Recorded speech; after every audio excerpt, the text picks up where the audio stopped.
Hello, everybody, and welcome to a new episode of the Reputation Room. Today, I'm joined by Gary Grates. Throughout his career, Gary has been in corporate roles, has led agencies, and has been a consultant in the room for many of the corporate affairs leaders who today shape reputation for highly visible and large companies. He's also been an adjunct professor for 20 some years at the Newhouse School of Public Communications at Syracuse University.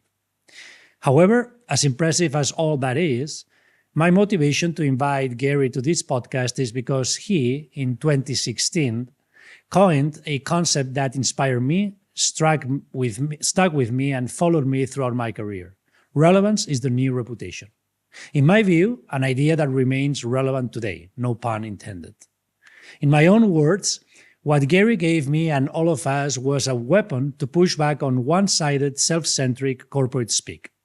Whatever you want to say or offer needs to meet a need or an expectation from your stakeholders. Gary, thank you for being here with me today. It's an absolute pleasure. Thank you, Javier, for having me as well. Thank you. So, Gary, we will surely speak today about the concept of relevance. But before we do so, let me start with a lighter touch. Of all the things you've done in your career, what's your real passion?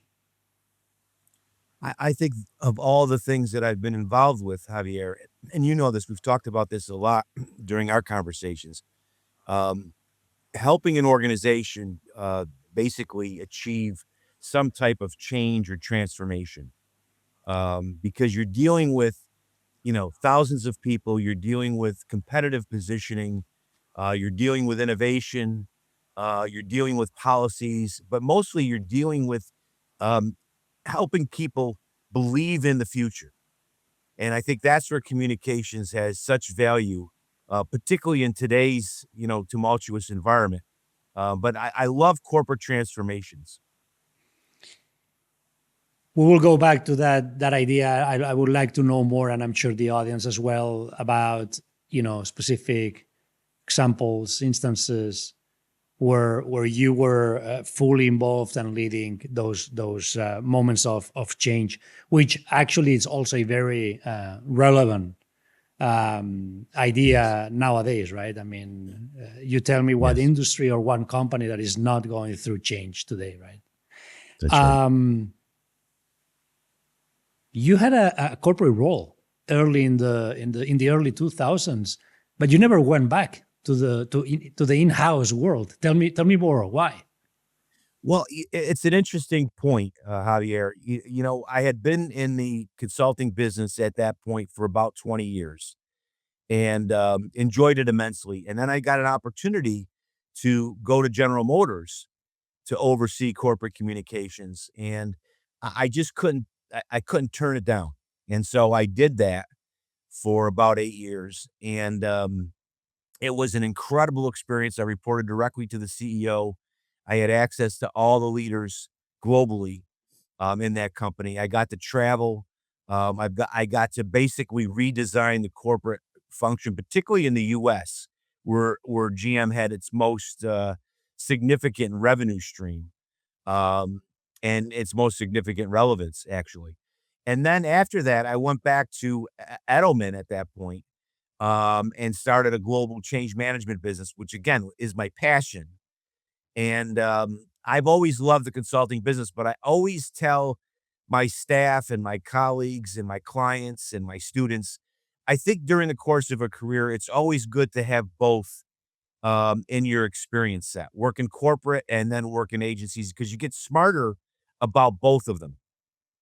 And so I enjoyed the GM experience, Javier. It taught me so much, and it made me a better counselor because I was able to understand how decisions were made in a corporate environment.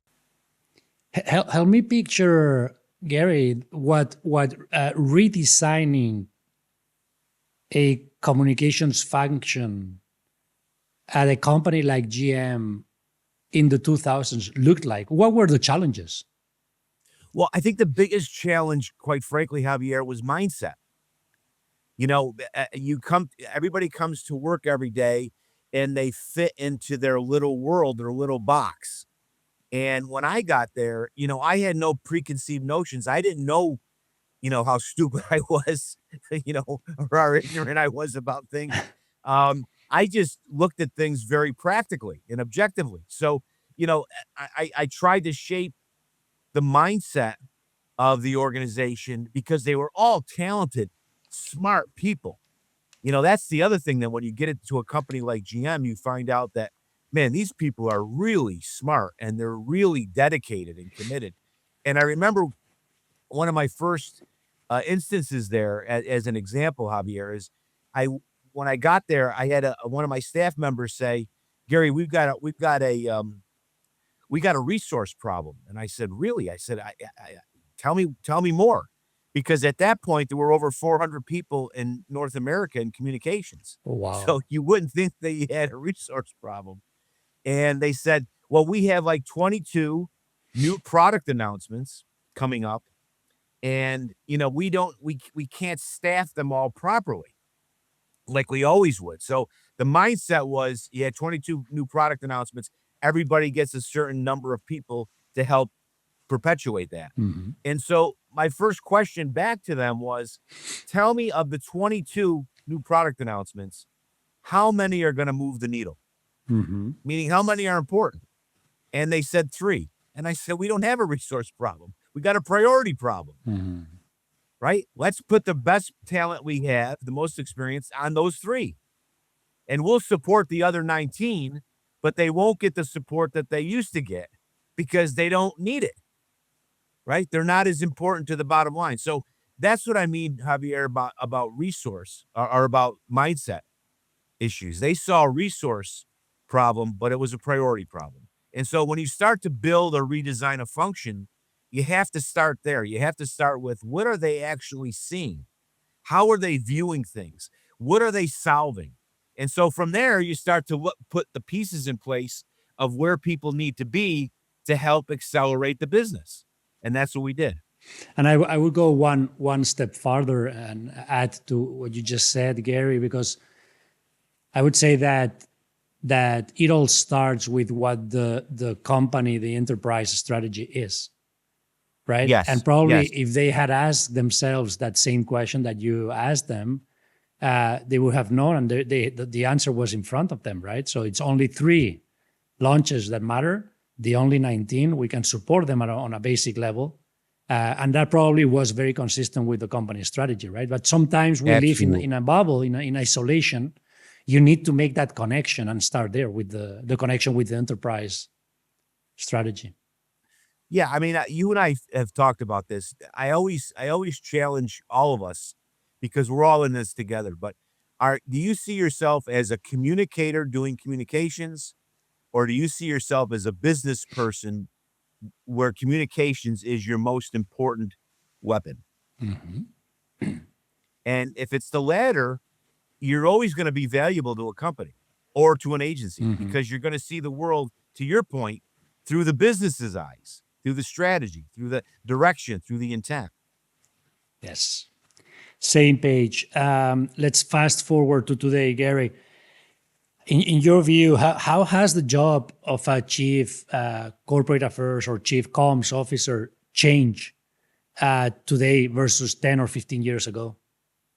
Well, it's much more complex, and it's because of technology. It's because of the use of data and analytics. It's because the nature of the world has shifted. I always say, what wasn't it a terrific time? I guess it maybe was a terrific time, maybe it wasn't because we were kind of ignorant, but when nobody had a voice, Uh-huh. right? Nobody had a voice, so the company could do what it wanted, the CEO could do what it wanted, you know, and consumers and employees and others really didn't have any outlet to share. Now everybody has a voice, and everything changes because everybody has an opinion. So as a CCO, you've got to be constantly aware of what's happening in the geopolitical sphere, what's happening locally, what's happening with your employees and how they're seeing the world and how they're influencing one another, which is really different than they've done before. But the thing about a CCO, which I think never changes, Javier, and you know what I'm talking about because you've been there, is the CCO has to be the central core of the business. Mhm. He or she has to make sure that the business is on track, right? Regardless of all the different things that are going on around it, the CCO has to be the person who can step up and say, I hear you, there's a cloud out there, but I think we still need to go down this path. And we need to be consistent with our values, with our mission, et cetera, et cetera. But the role itself is very, very difficult. And when a CCO calls you, Gary, what are they looking for? What's in their minds? What are they struggling with? I think I think the biggest thing is clarity. Uh-huh. I think they're trying to figure out what's important, where they should be spending their time. I get a lot of, this, Javier. I do a lot of work in what I call function optimization, Mm-hmm. where I've called in the CCO says, look, I'm not sure we've optimized our function. I'm not sure we're doing the things that we need to do to help the business. And I want to get ahead of that curve before somebody else does. So I'm able to come in and work with them and redesign and re-architect the function so it's much more aligned to the business. And people's skills and competencies are rewarded based on what the business needs from them. And so I think those two things, I think clarity is number one. And I do think some type of alignment between the function and the business. I see. We'll get to that point on clarity around things like prioritization, but also intelligence, artificial intelligence as in measurement and insight generation, and also artificial intelligence later on. To what extent do you think today top leaders are still in the fight of putting reputation at the core of strategic decision making? Well, I think they're still there. I do think it's changing, as you noted in your intro. I don't think reputation today is holding up as a solid organizational trait. I do think today in the climate that we live in, relevance today is more important. Mm-hmm. Because if you're not relevant, Javier, you don't exist. We live in a world of constant scrutiny and also constant, attention deficit. And if you're not there, if you're not with your stakeholders and you're not building relationships and listening, you're not relevant. And if you're not relevant, it's going to be very difficult, regardless of your product portfolio or your service model, to remain viable. And so I do think today that the concept of relevance throughout the enterprise is really gaining importance because that's really where it's at right now. And reputation, don't get me wrong, reputation is important, but reputation is yesterday, right? McDonald's has a great reputation. They're not relevant for a variety of reasons, right? And so you could take a lot of companies that fit that model. And so it's not a negative, it's just a reality check. Let me challenge you on something, Gary. Give me a one-line definition of reputation and a one-line definition of relevance. Sure. I think reputation is about what you've been as an organization, and relevance is about what you are and what you intend to be. Got it. How do you, because one of the things that I've always found challenging within that concept of relevance, because relevance implies a willingness on the company side to be out there and to engage in the conversation, right? Do you see that? Well, I'm gonna give you a slightly different view of that, Javier, because I agree with what you're saying. But here's where the difficulty comes in. Relevance is about being in the right conversations. Mm-hmm. See, a lot of CCOs and CEOs misinterpreted over the last 5 years for a company to be in every conversation or to be in the wrong conversation. So a lot of time and energy was spent on things that didn't matter to stakeholders. Uh-huh. They were important. Don't get me wrong. They were important, but it wasn't the core of what the company still has to talk about itself, its products, its services, its experiences, right? If it starts to go off to talk about everything, or if it gets involved in every conversation, it dilutes who it is. And that's what a CCO is quite frankly on the hook for today. We can't chase every conversation, nor should we. Mm-hmm. We should stick to what makes us different.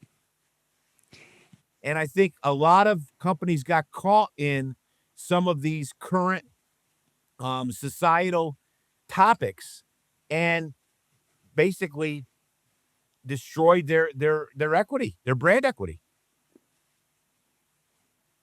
And I was going to say, Gary, I'm now remembering several years ago, I was given the opportunity to work on this content group in one of my former companies, AbbVie, and I remember that I actually oversimplified the concept, but what I used to say to my internal stakeholders was that, you know, one thing is what the company wants to say, which equals to let's put together a narrative for what we stand for. Yes.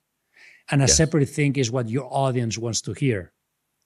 That's right. And then that That's sweet spot is what I understand you're saying is that is the right conversation for you to be involved in. So That's right. that, which I'm oversimplifying for sure, how do we enable that to happen consistently within companies? How do you make sure that you know what you want to say and that you know what are the right conversations for you to be involved in? Well, I think that's where data and analysis and analytics has been so important to the profession, Javier, because I think most really good companies have very sophisticated data and analytics operations, and they're constantly looking at, you know, where stakeholders are in different areas and in different places, and they're assessing what that looks like and actually coming back with, I think, very actionable insights for the company to basically adhere to. And I think for some organizations, even large organizations, they don't use the data Mm-hmm. that I know one telecoms company has an incredibly sophisticated analytics function, and the corporate communications people don't use it. Uh-huh. You know, so that doesn't work. You've got to be able to infiltrate that information, that analysis into decision making, into programming. But I think companies that spend the time to do that do have a good understanding of where stakeholders are as the world evolves. And I'll tell you, Javier, stakeholders, particularly customers and employees, they don't want a lot. They want the basics, right? Employees want context. They want to know why we're doing what we're doing, and they want to know how they fit in. And customers want to know why they should continue to support you. What are you doing for them to make sure that their experience, the product experience, right, the service experience is getting better? It's not complicated. Mm-hmm. Your point on data and intelligence being within everybody's reach, but some of these teams, comms or corporate affairs teams, not using it. I think that can be used to make a point about what I think is a little bit of a lack of a culture, of a data-driven culture among practitioners, right? We come, Gary, at the end of the day, and I was making this point in one of the episodes of the Reputation Room. We come from a place where we used to do what many others would call fluffy stuff. non-measurable, right? Which would drive me crazy. But today, uh, we have the ability to measure. We have the ability to inform everything we do with insights, right? And we have the ability to define the outcome before we even That's right. implement anything, right? So what I see is a little bit of a lack in that data-driven, insight-driven culture. Um, and I also see a little bit maybe a lack of courage to invest in not only monies but also talent that helps these teams step up their game from an intelligence perspective, an insight generation perspective. Would you agree with that? I totally agree with that, and I would add something you said earlier, which I think is so critical. If you don't understand the business, you're not gonna be valuable. And I tell my students, they ask me, "What should I do after I get my first job?" And I say, "Spend as much time in your first 6 months understanding the business." Now, how do you do that? You walk around, you build relationships with people outside of your function, right? You read everything you can get your hands on. You look at what competitors are doing, right? You go online and you find out if people are talking in these chat rooms and in these community platforms about your company or its products. Know the business. The business will tell you. You said it a moment ago, and it was brilliant. The business will tell you what's important, Mm-hmm. not communications, the Yes. business. Now, you will use communications to help further that. But if you don't understand what's important to the organization, you're not you're basically noise. That's all you are. Yes. What company is doing a good job in staying relevant today, in your view?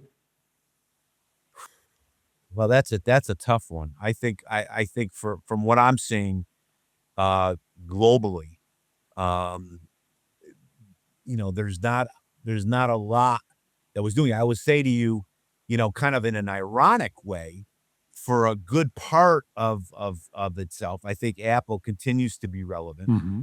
Although I do think that the lack of innovation over the last 10 years is now starting to haunt it, Mm-hmm. right? I mean, they're relevant because they've got such a loyal brand community. Um, Yes. I think Tesla at one point was extremely relevant. But again, I think that for a variety of reasons, including Elon, that started to wane.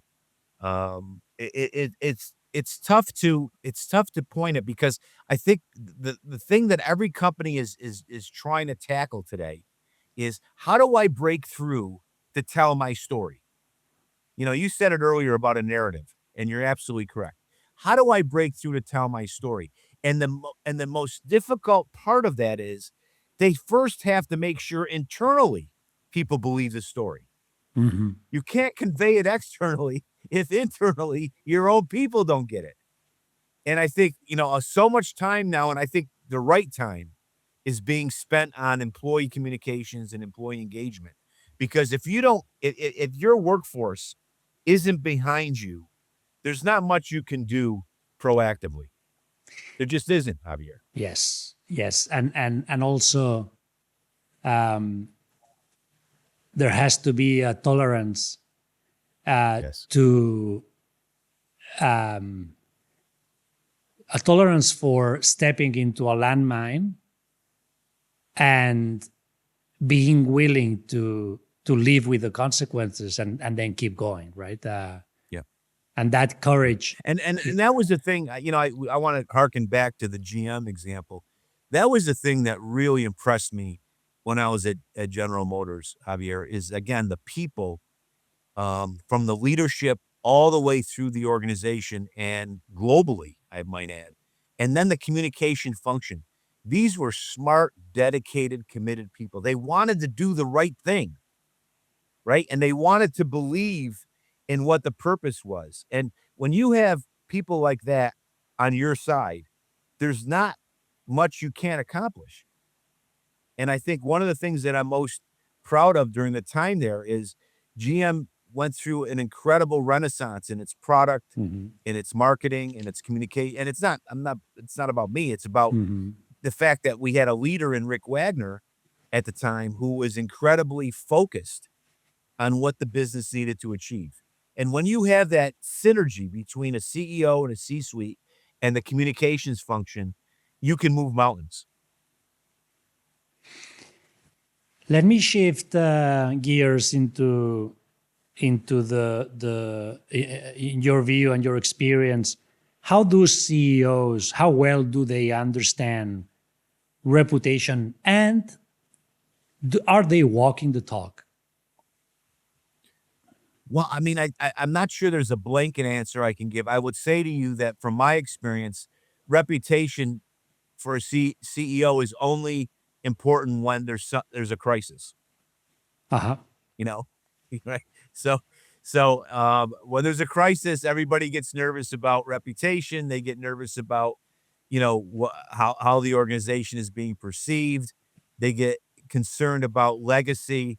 Um, but up until then, trying to get funding and programming for, let's say, reputational or relevance related activities has always been a challenge. So the positive side of that, it's only when there's damage do people, in my experience, begin to pay attention to it, Yeah. which is wrong. Which is wrong. We should be building up, important milestones as an organization so that people can look to us and say, hey, this is a company that is doing really great things, has done really great things, and we believe will continue to do really great things. That's such a good point. The focus on damage control and I'm going Exactly. to use you when I need you type approach, right? Exactly. Exactly. So speaking of crisis and deciding under pressure, what is not in the textbook that every communicator needs to understand? I think the speed of an issue that starts to migrate to becoming a crisis, it's tough to replicate that. Because again, in a social and digital world, things get out of control very, very quickly. And there used to be a time when, like I said, everybody, when people didn't have a voice and there were no social channels where things could actually be managed, right? Issues could be managed because you could go to the 3 or 4 different outlets. You could go to the trade publications. You could probably have relationships with them and maybe deal with them.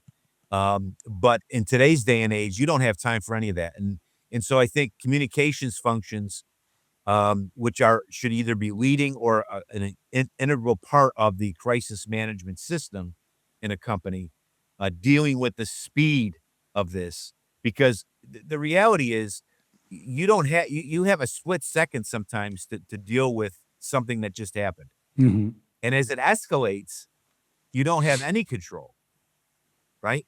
And so you're trying to figure out what's going on. You're trying to play chess, but it's a checkers environment.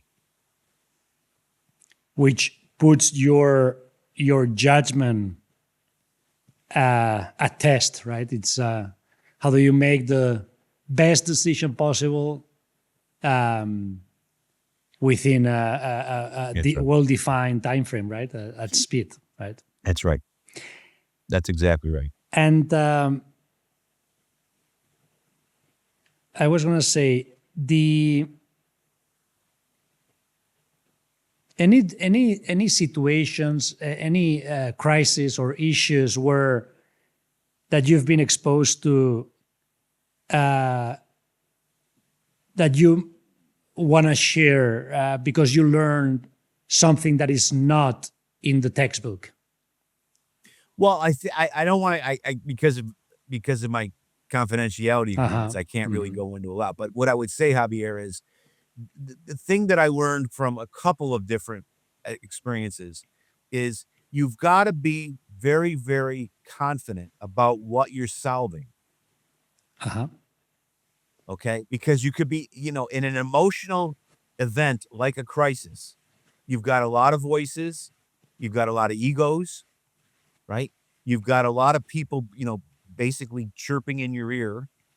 You've got a lot of agendas within the company that need to be dealt with. But the reality is you have to know what you're solving for, you know, and you could go off on the rail going down an area, which it's not what's really happening. It's not what's a problem, right? And that's one thing I've learned the hard way is if you don't focus on the right solution based on the right problem, you are going to basically create even more of a crisis, right?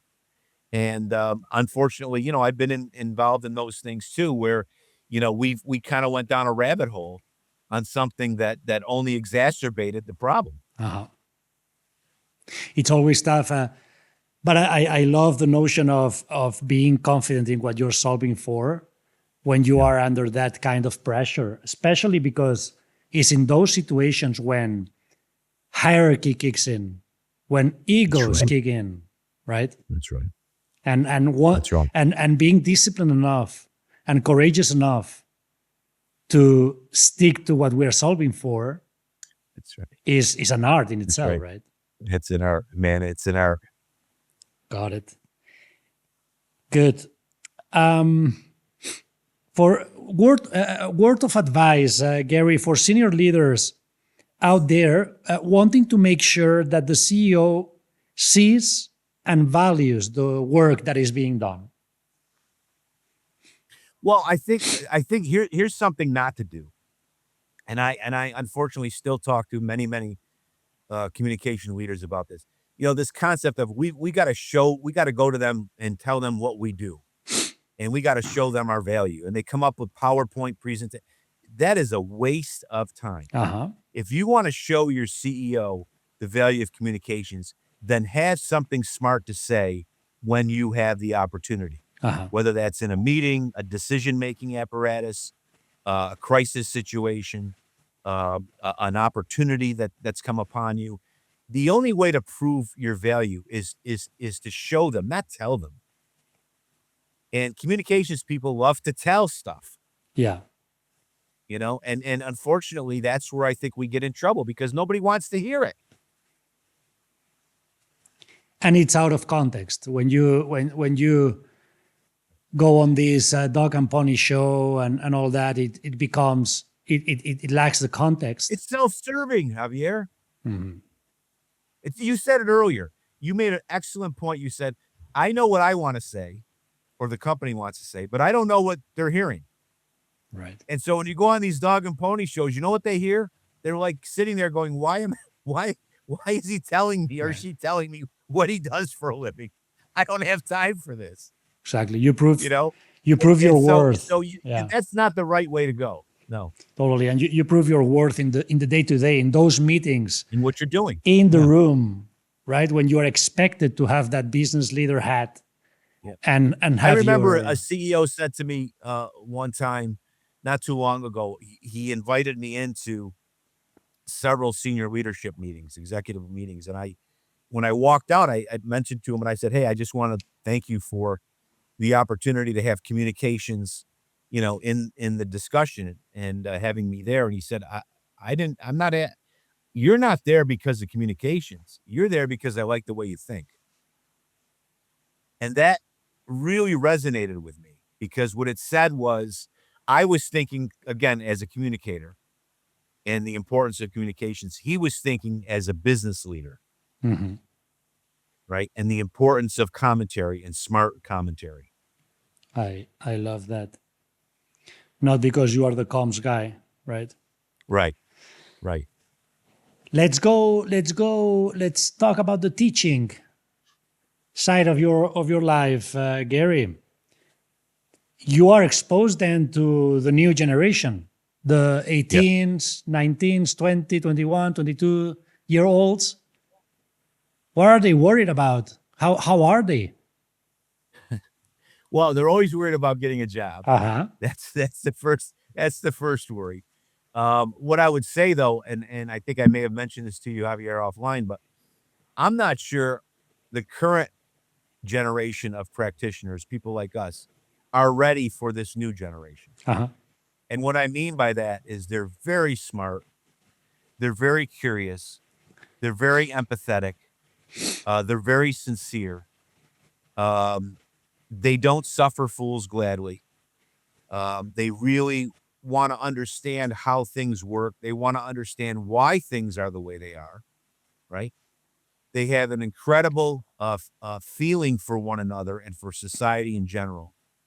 They're just incredible young men and women. And I often tell them that I learn more from them than I think I'm teaching them, Mhm. because they're opening my eyes to a lot of different views of the world. And I think I mentioned Javier. I just love teaching. I love the experience of it. The fact that I have to every time I teach, I have to make sure that my curriculum, my course is been revised and updated and it's relevant. Mhm. I keep in touch with hundreds of students over the years, which really is incredible. They still send me notes about where they are and how they got promoted and if they needed, any kind of support. And you can't, you just can't replicate that. Because you've been connected to the university and academia world for a long time now. I want to ask you, picture yourself now sitting in one of those meetings with fellow professors 10 years ago. Did you guys see this AI thing coming No, at all? no, not at all.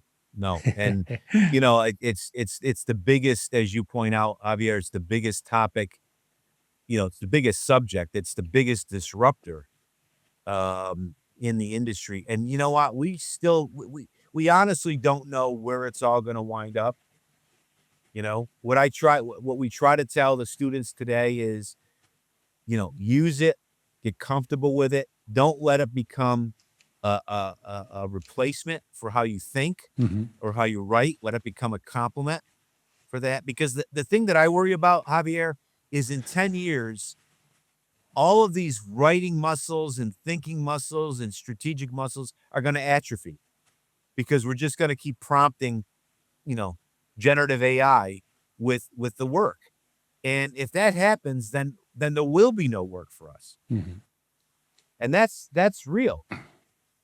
And I'll share with you something more personal. My eldest daughter, she's in second year university, right? And I keep asking myself, and I keep asking her, how is her university and the curriculum adjusting to this Yeah. wave, right? How are they preparing her for a future entirely dominated by AI technology, right? By AI based technology. What are you guys having this conversation? How what Oh you yeah, teach is adjusting and to credit to Syracuse and particularly to Newhouse. AI is now integrated in a number of courses. uh-huh. And there are separate courses on AI, but AI tools are now part of curriculums. And so, um, professors are basically helping students, kind of get comfortable with the tools, with the models, with the programming. And so, no, and I think many other universities probably, I would assume, are doing the same. Got it. Even And it's though important. It's important. super What's important. going to be tricky, Javier, is a lot of, let's say, companies and agencies, when these kids leave, a lot of companies and agencies aren't doing it. Uh-huh. And so they're going to have a lot more experience and confidence going into these jobs because some of their employers are not going to have invested in that yet, which I can't believe, but it's the truth. And another tricky element of all this is maybe what you learned today becomes obsolete in 1 week Oh from yeah. now. Oh yeah. And how do I you mean, handle that? it's scary. It's scary. What you can teach, and I think this is something that I think is evergreen. You can teach people how to assess situations.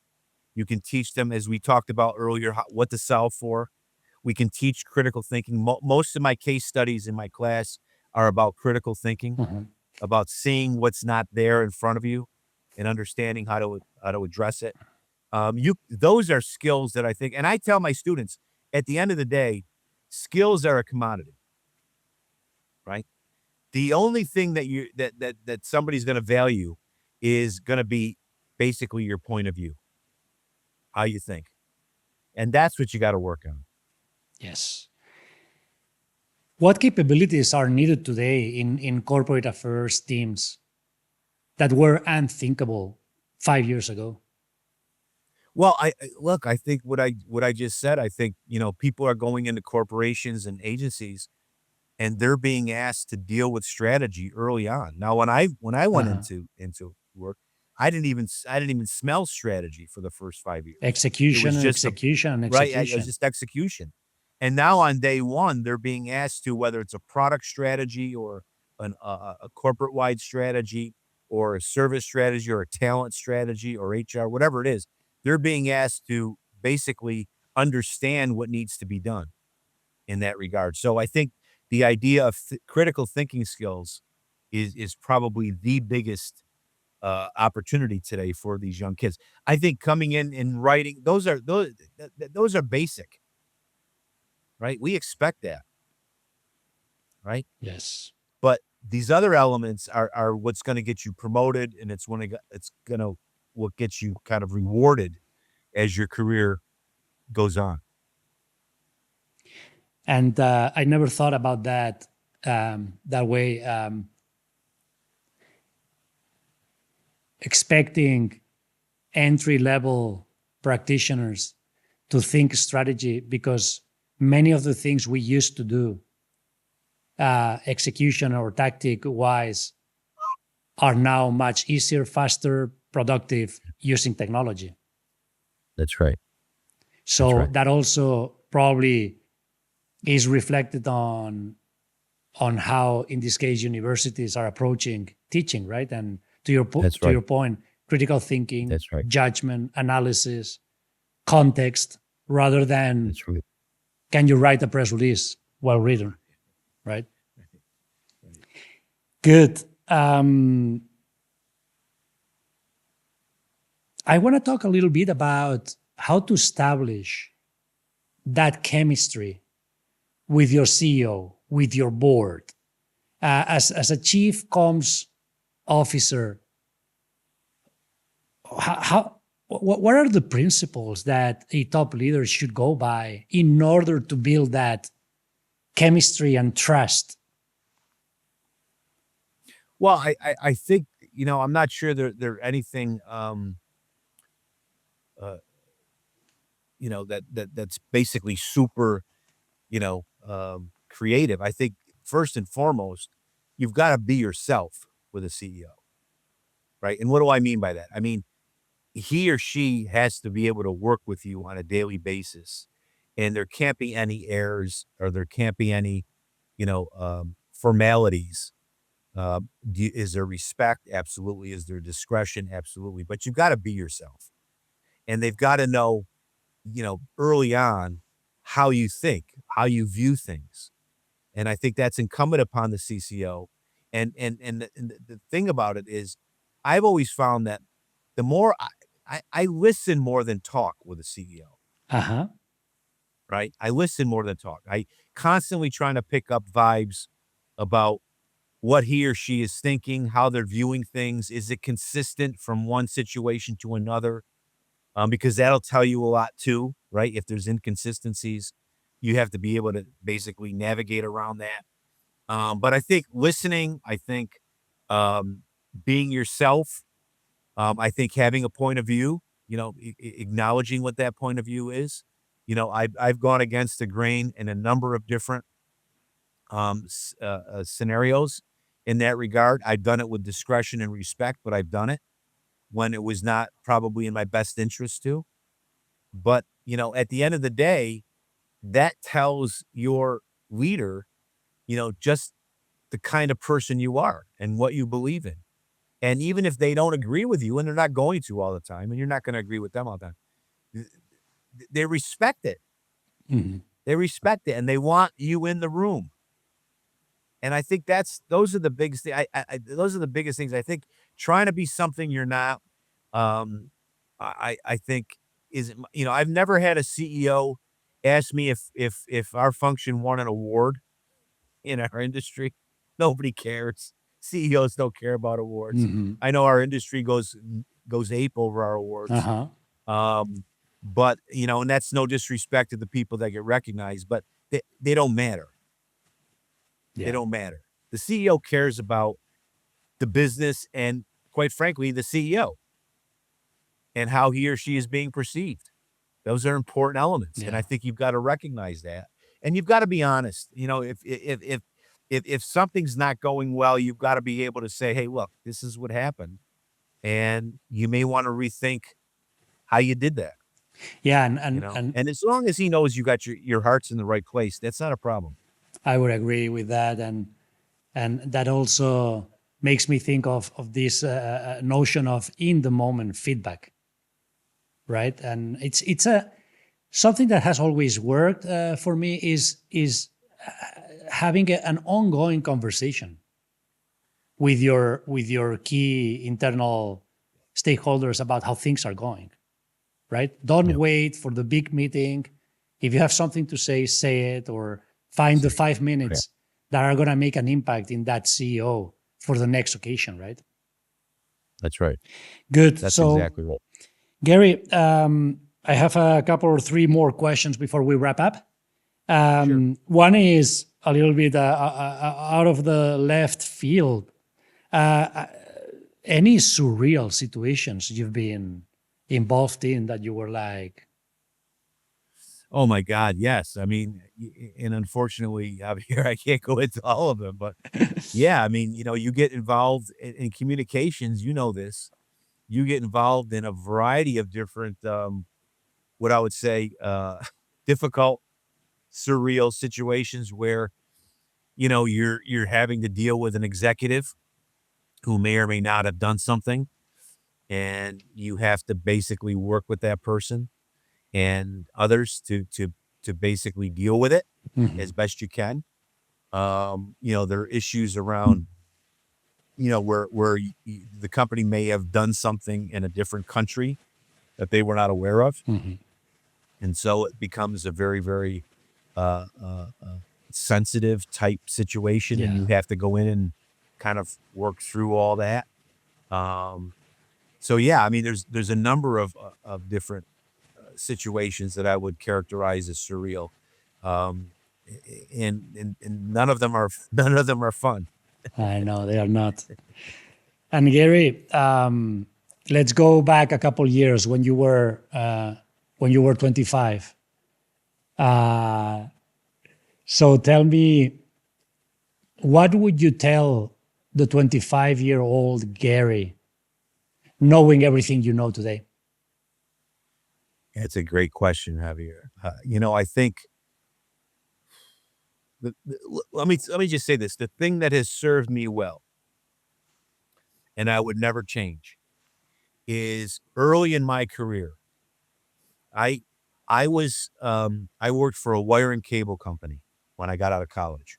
They made industrial wire and cable, very, very Hmm. smokestack company, and I was hired as a communications specialist, which is an entry level job, Hmm. right? And I did the newsletter, and one of the things that job taught me was, as I walked around the plant and saw how things were made and talked to different people from different walks of life, and a lot of union and labor employees, very, very, very, very competent, uh, incredibly terrific people. Um, I fell in love with organizational communications. I fell in love with how an organization operates. And I remember at 24, 25, wondering, that doesn't seem to be a sexy career path. All the career paths at that time, Javier, as you know, were like media. Uh-huh.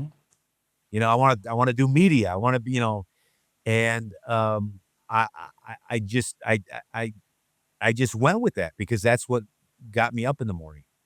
And I can say now, all the way through my career, that was a cornerstone of how I viewed the business, was through the lens of how organizations worked and how people work together and the challenges that has, and the role of communications in helping people, create bonds and create understanding. And I would say to my younger self, again, when you find something that you really like in this profession, and there's so many different ways to go in this Mm-hmm. profession, stick with it. And if you stick with it, you'll never look back. And even today, I'm still absorbed with anything that's going on with an organization. Right? I read up on it. I talk about it. I have a very active LinkedIn in terms of commentary, um, and I use it in my counseling. But I think so many times, and I say this to my students, Javier, and that's why it's such a good question. It's you got to pick a lane at some point Mm-hmm. and become really good at it. Now, that doesn't mean you're not going to be good at other things, but somebody's got to find you, right? Somebody's got to find you. I can find Javier because Javier knows corporate communications, reputation, storytelling. He understands the intersection of all those things on organizational effectiveness and performance. So many young kids, they allow the career or the job to push them in different directions. Dictate. You're never going to get anywhere at that point. Good. We've covered a lot of ground, Gary. Anything I have not asked that you would like to discuss? No, you've done a great job. This has been a really, really fascinating conversation. I can't thank you enough. Likewise, one last thing. I want you to send a message to the corporate affairs audience out there in terms of right now, at every level, what is the one thing that you could say to them about the moment that we are in, and what the function needs to do going forward? Well, I think the biggest thing, Javier, is you control the future. That's the number one point. You control the future. Now, how you do it is by using communications smartly, strategically, consistently, but you control the future. There's nothing out there that a senior communication leader can't basically deal with. Nothing, because they're smart, they're committed, they've got the respect of their organizations, whether it's an agency or a corporation. But the point is, you've got to be able to own it and control it.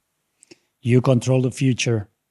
Before I let you go, Gary, where can people find you most easily? I think LinkedIn. Got it. I think LinkedIn is the best way to find me. You'll see that there's commentary that goes up every week. And again, it's mostly just to get people engaged in conversation, like what Javier is doing today. It's just to talk about sensitive issues and pertinent issues. And so I hope to see some of you folks on the LinkedIn page. Sounds good. I'm sure you will. Good. So I'm going to wrap it up with my own key headline, as I usually do.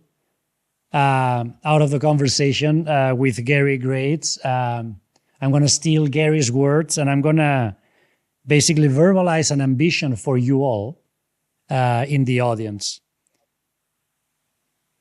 You guys want to be in the room